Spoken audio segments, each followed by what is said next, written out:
মজার একটা ঘটনা, খেয়াল করে শুনবেন। কাবা ঘরের পুনর্নির্মাণ হবে। এখন কাবা ঘরের নির্মাণ শেষ, ওই হাজর আসওয়াদ পাথর নিয়ে এটার কর্নারের মধ্যে সেট করা হবে। কিন্তু কে রাখবে? কারণ হাজর আসওয়াদ তো যেন তেন পাথর নয়। মক্কার 4 নেতা বলে এই সম্মান আমরা হাতছাড়া করতে চাই না, কেউ এই পাথরে হাত দিতে পারবে না, কেউ মীমাংসায় যেতে পারে না। এক মুরব্বী বলে, থাক আজকের জন্য এখানেই, সবার মুলতবি, আগামী দিনেই মসজিদুল হারামের দরজা দিয়ে প্রথম যে ঢুকবে সে সিদ্ধান্ত দিবে। আল্লাহর মেহেরবানি, এর পরের দিন এই পথ দিয়ে ছুটে এসেছে বিশ্বনবী মুহাম্মদ। সবাই বিশ্বনবীকে বললেন, এই ঘটনা, কেউ তো পাথর ছাড়তে চায় না।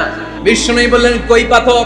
জান্নাতারে বললেন, ও জান্নাতা, কাপড়ের 4 কর্নারে তোমরা ধরো। বিশ্বনবী নিজ হাতে পাথরটা নিয়ে কাপড়ের মাঝখানে রেখে দিলেন।